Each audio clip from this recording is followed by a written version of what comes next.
Hi gardeners, I'm just here hosting our volunteer day at the school garden. No volunteers are here yet, so I thought I would use this time to just give you a little tour of our garden for those of you that weren't able to come out to our visit day. So as you can see, this is the school. Our garden's just in this parking lot. There, past the playground, there's another garden that I'll show in the video later. But we'll just start with the food forest.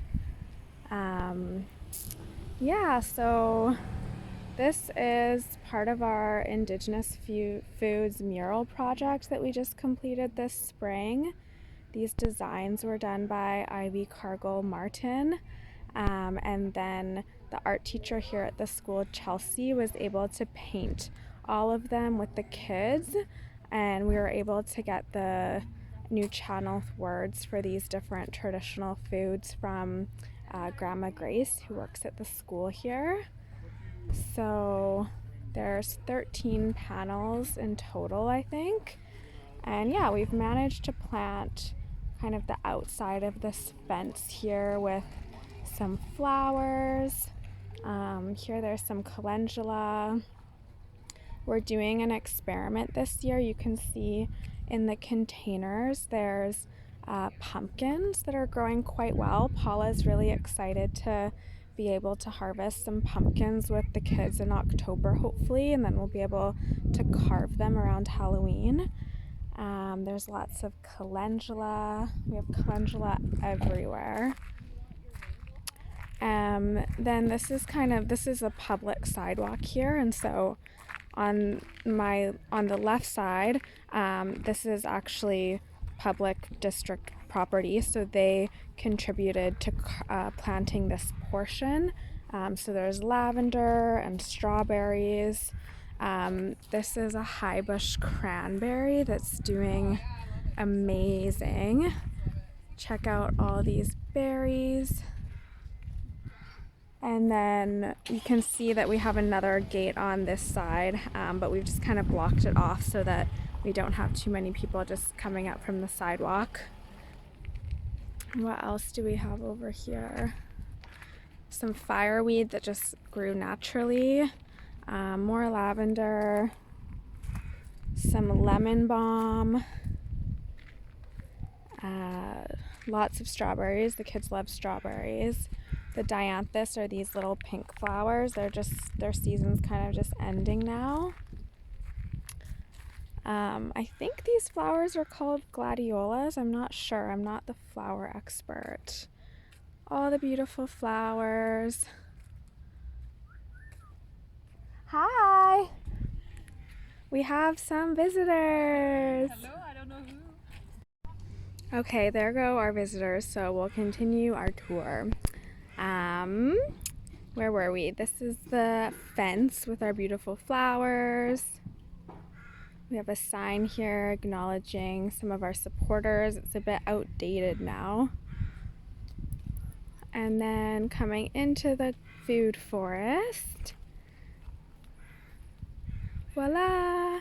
So here's a couple of rainwater catchments that actually don't catch rain at the moment, but we just fill them up with the hose since our hose is all the way over there past the portables. We have some blueberry plants, some nasturtiums, some kale, more blueberries and calendula. We're actually going to be taking this garden bed out so that we have a little bit of space in the middle here for teaching, since it's quite crowded in here at the moment. There's not a lot of space for activities. This is our artichoke forest.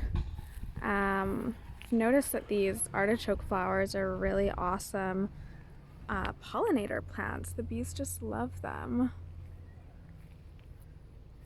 Our squash is growing super well.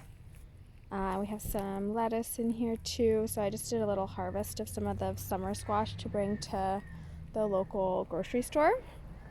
We have a composter, some thornless blackberries, which are creeping over into the path. It's not quite ripe yet, but the blackberries are coming along. And this is our little herb spiral area, so lots of different herbs. Oh, I forgot, I'm just gonna back up because I didn't show you the little birdhouse. And we actually have some birds living, some baby birds living in there right now. Sometimes if you're hanging out in the garden, you'll see the mom come by and feeding the babies.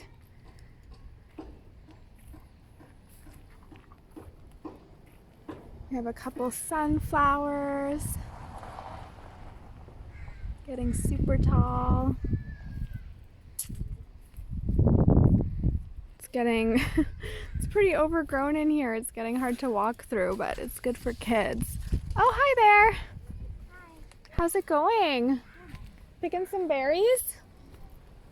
I think the blackberries aren't quite ripe, but you might be able to find a raspberry on the other side there.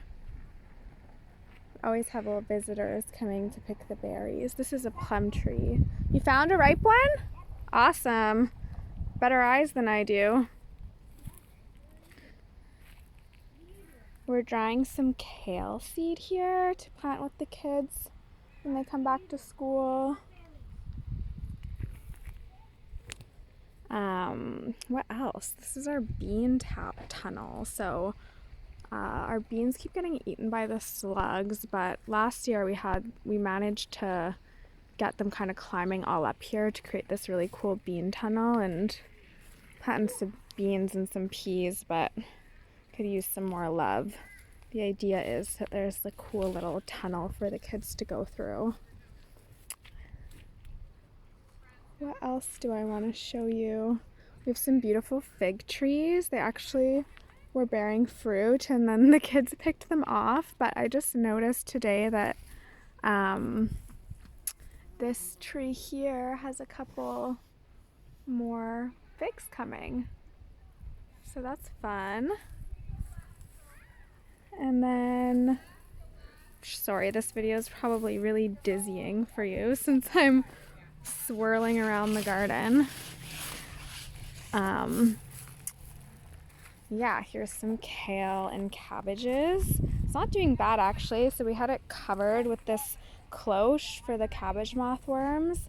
And still seems like something's kind of getting at the cabbages and chewing them up a bit, but definitely not as bad as it would have been if we didn't have them covered.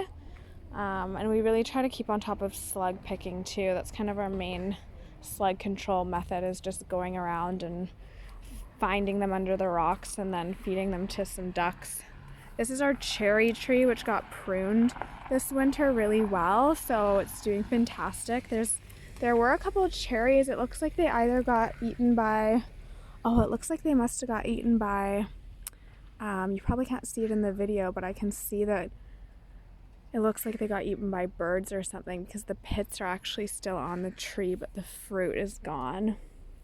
You might have to think about netting those next year or later in the season if they keep producing. Yeah, so this is the garlic that I'm just harvesting today. And well, over here you'll see all the more and more blackberries. But yeah, all the garlic has done super well. We have these huge bulbs.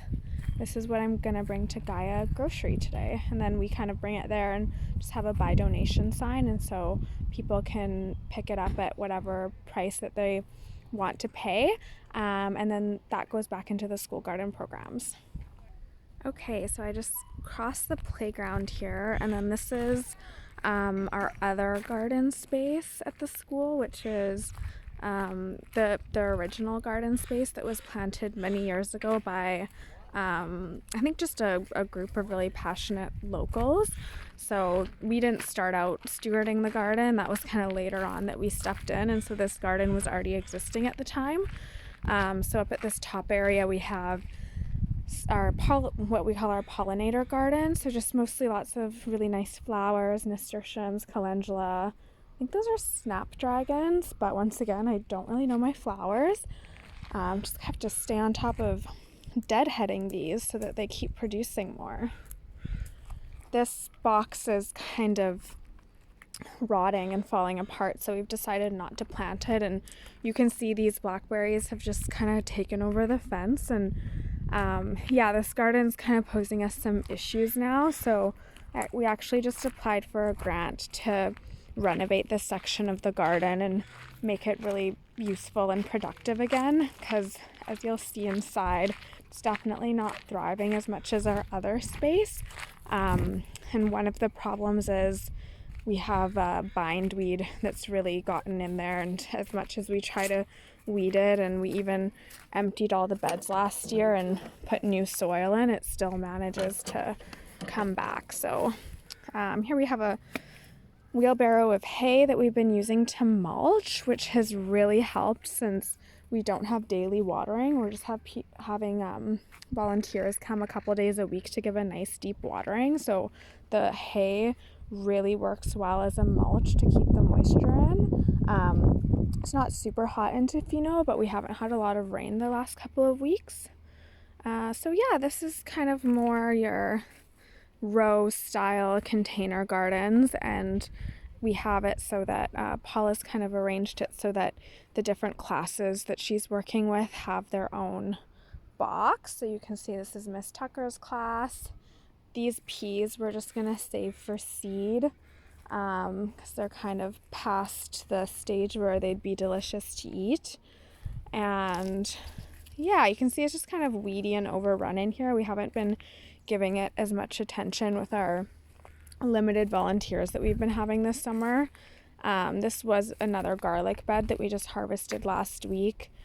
You can see all that nasty bindweed and all the calendula, all the nasturtium. So I'll probably harvest some of these today as well and make little mixed bags of edible flowers and bring those to Gaia Grocery. What else can I show you in here? I think that's pretty much it, and hopefully that gives you a sense of what we're doing here, what we're growing, what some of our challenges are. We have some potato buckets growing here that'll be really fun to dump out with the kids in the fall, and can bring those to the school chef as well.